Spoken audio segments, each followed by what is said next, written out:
प्रयागराज में अभी कुंभ मेला चल रहा और वहाँ पे भारी मात्रा में हिंदू श्रद्धालु बहुत दूर दूर से वहाँ जुट रहे हैं और भारी संख्या में वहाँ जुट रहे हैं। और ऐसा आलम है कि पिछले दूसरे शाही स्नान को पिछले रात को वहाँ पे इतनी मात्रा में श्रद्धालु जुट गए कि वहाँ पे भगदड़ मच गया और भगदड़ मचने से बहुत सारे श्रद्धालु वहाँ पे घायल हो गए और हमारे वीडियो रिकॉर्ड करने तक वहाँ पे खबर आने तक जो है वहाँ पे 30 श्रद्धालुओं की उनमें जान भी जा चुकी है। ये तो डाटा के आंकड़ों के अनुसार है, अभी तक पूरा मामला सामने आया नहीं है। ये जो भगदड़ मचा है और इतने श्रद्धालु जो मारे गए हैं और इतने घायल जो हो गए हैं, बहुत सारे ऐसे लोग हैं जो अपनों से बिछड़ गए हैं, उनका तो कोई डाटा ही नहीं है।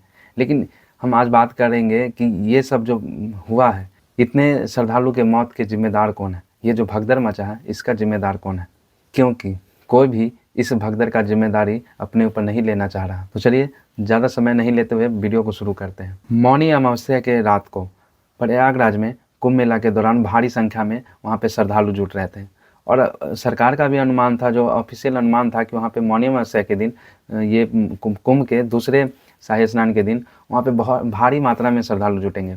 लगभग 10 करोड़ का अनुमान लगाया गया था। लेकिन सवाल ये है कि इतनी लोगों का जब अनुमान था, उस तरह से व्यवस्था प्रशासन ने क्यों नहीं की, सरकार ने उस तरह से व्यवस्था क्यों नहीं की। अगर व्यवस्था हुआ भी है तो ये जो दंगा हुआ है फिर ये कैसे हो गया, क्योंकि वहाँ पे मौनी अमावस्या के दिन वहाँ पे बहुत सारे श्रद्धालु पहले से ही जुट चुके थे और उस दिन भी भारी मात्रा में श्रद्धालु जा ही रहे थे और वहाँ पे सब श्रद्धालु चाह रहे थे कि मौनी अमावस्या के दिन शाही स्नान करें, अमृत स्नान करें और उसके लिए एक दिन पहले से ही लोग संगम घाट की ओर वहाँ पे जुटना शुरू कर दिए थे। रात से ही वहाँ पे लोग जाना शुरू कर दिए थे। बहुत सारे ऐसे लोग थे कि संगम घाट के आसपास जो बैरिकेड बनाया हुआ था वहीं पे डेरा डाले हुए थे।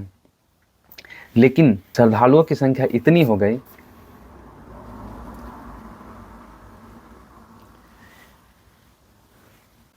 पे जो प्रशासन थी उनको संभालने के लिए वो संभाल नहीं पाई और भीड़ बेकाबू हो गए, जिसके कारण भगदड़ मच गया और भगदड़ मचने से बहुत सारे लोग घायल हो गए, बहुत सारे लोग की वहाँ पे जाने चली गई। ये तो सरकार के अनुसार डाटा है कि जो हॉस्पिटल में वहाँ पे भर्ती है और जिनकी उनके सामने मृत्यु हुई। लेकिन बहुत सारे ऐसे लोग हैं जो अपनों से बिछड़ गए हैं, वो मिल नहीं पा रहे हैं। उनका क्या, उनका तो कोई डाटा ही नहीं है।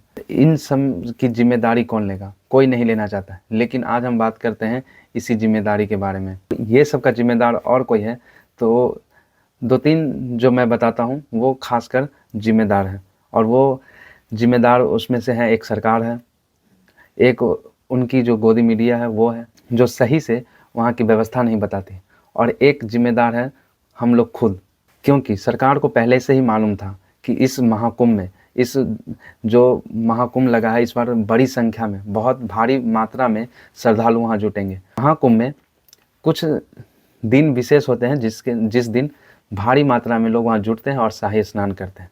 और इस मौनी अमावस्या के दिन तो ऐसे भी बहुत सारी मात्रा में लोग जाते हैं और स्नान करते हैं। इस बार तो कुंभ का अमृत बेला था तो वहाँ पे भारी संख्या में लोग जुट रहे थे। तो इसको देखते हुए क्या वहाँ पे सही व्यवस्था था? अगर व्यवस्था था तो फिर इतनी सारी भगदड़ क्यों मच गई? सरकार सिर्फ ऊपरी से ही बता रही थी और प्रचार कर रही थी कि यहाँ पे ये व्यवस्था है, वहाँ पे वो व्यवस्था है। लेकिन अगर व्यवस्था रहता तो ऐसी घटना नहीं होती। और सरकार की व्यवस्था पर विपक्ष पार्टी भी बहुत सारी आलोचना कर रही है और अभी तो उनको मौका मिल गया है उन पर बोलने के लिए, तो और भरपूर मात्रा में बोल रही है। और इसकी दूसरी जिम्मेदार है उनकी गोदी मीडिया, जो कि जितनी व्यवस्था हुई थी वहाँ पे जो कमी होना चाहिए वो दिखाना चाहिए था। वहाँ पे जितनी व्यवस्था हुई थी तो उनको ये बहुत अच्छे से प्रचार कर रहे थे कि वहाँ पे महाकुंभ में ये व्यवस्था है, इतनी भारी मात्रा में ऐसे व्यवस्था किया गया है, इतनी खर्च की गई है। लेकिन महाकुंभ शुरू होने के बाद वहाँ पे जो व्यवस्था है, वहाँ पे लोगों को क्या कष्ट झेलना पड़ रहा है, वहाँ पे क्या दिक्कत है, गोदी मीडिया वो दिखाने के बजाय वहाँ पे एक IIT बाबा को ढूंढ रही है, एक कहीं लड़की को ढूंढ रही है। तो ये सब काम कर रहे थे अपनी TRP के लिए। और वहाँ पे श्रद्धालु को क्या दिक्कत हो रही है वो कहीं भी आपको गोदी मीडिया के चैनल पे नहीं दिखेगा। और अभी जो ये त्रासदी हुई है, यहाँ पे जो भगदड़ मचा है, उसका भी आपको गोदी मीडिया पे कहीं ऐसा तरीका से, ऑफिशियल तरीका से वहाँ पे कुछ नहीं देखने को मिलेगा। अभी भी गोदी मीडिया के द्वारा ये जो त्रासदी हुआ है उसको किसी तरह से बचाया ही जा रहा है। और सबसे बड़ी जिम्मेदार हम लोग हैं। जो इतनी भारी मात्रा में हम लोग अगर वहाँ पे लोग जा रहे हैं, शाही स्नान करने के लिए जा रहे हैं, अपने पाप को धोने के लिए जा रहे हैं, तो आपको अपने खुद से समझदारी लानी पड़ेगी कि अगर हम जा रहे हैं और इतनी भीड़ है तो भीड़ में नहीं जाएं, आसपास कहीं और भी घाट बने होंगे वहाँ पे स्नान कर लें। आप वहाँ पे एक सांस्कृतिक स्थान पे जाते हैं, एक धार्मिक स्थल पे जाते हैं और वहाँ पे सिर्फ अपनी वहाँ पे भगदड़ मचता है तो सिर्फ एक दूसरे को मारने के लिए बेकाबू हो जाते हैं, एक दूसरे के शरीर के ऊपर चढ़ के दौड़ने लगते हैं, एक दूसरे की जान की परवाह नहीं किए बगैर सिर्फ भागने लगते हैं और अपने आप को बचाते हैं। तो आप ये सोच सकते हैं कि उतनी भारी मात्रा में करोड़ों की संख्या में वहाँ पे लोग हैं जो सिर्फ चलने का जगह नहीं है। आप सिर्फ वहाँ खड़ा हो जाइए और एक दूसरे के धकेलते धकेलते पे आप कहीं और चले जाएंगे। उस भीड़ में अगर कोई इस तरह की आवाज़ निकाल दे, ऐसी घटना हो जाए, तो समझिए किस तरह का भगदड़ मचेगा। और ये भगदड़ ऐसा नहीं है कि इसी कुंभ में मचा है, ये जब जब भी ऐसा कुंभ लगता है, कुंभ की ये बहुत पुरानी इतिहास है। और ऐसा कुंभ में ही नहीं होता है, जहाँ भी ऐसी भारी मात्रा में श्रद्धालु जाते हैं, जहाँ पे भीड़ इकट्ठा होता है, वहाँ पे ऐसी ऐसी त्रासदी होते रहती है। लेकिन फिर भी सरकार उस पर कड़ी व्यवस्था नहीं करती है, कड़ा एक्शन नहीं लेती है। उनको मालूम होता है, और पहले का इतिहास भी ऐसा हम देख चुके हैं कि थोड़ी सी भी चूक हमें कितनी भारी नुकसान दे सकती है। अभी महाकुंभ में जिन लोगों ने अपनों को खोया है, अपनों से जो बिछड़ गए, उन पे अभी क्या बीत रहा होगा, ये आप और हम अभी यहाँ घर बैठ के नहीं समझ सकते। बस आप लोगों से यही रिक्वेस्ट है कि कुंभ में जाएं तो जगह देखें, और ज़रूरी नहीं है कि संगम घाट पे ही स्नान करें, क्योंकि वहाँ पे सीएम योगी ने भी बोला है कि आप जहाँ भी हैं, अगर आपको जो जगह मिल रहा है वहाँ पे गंगा के किनारे आप कहीं भी स्नान कर लीजिए, आपको पुण्य उतना ही मिलेगा।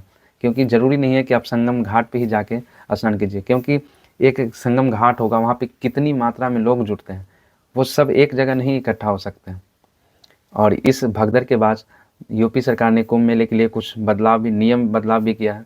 और यहाँ पे सबसे बड़ा चीज़ है कि एक वीवीआईपी जो हमेशा से चलता आता है कि कोई वीआईपी लोग आते हैं, उनके लिए अलग से व्यवस्था किया जाता है।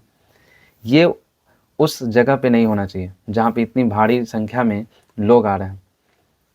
और वहाँ पे आप क्या करते हैं कि लोगों को साइड कर देते हैं और वीवीआईपी लोगों को आप अंदर जाने देते हैं। उनके लिए अलग से रास्ता होता है, खाली जगह होता है, गाड़ी से आते हैं और चले जाते हैं।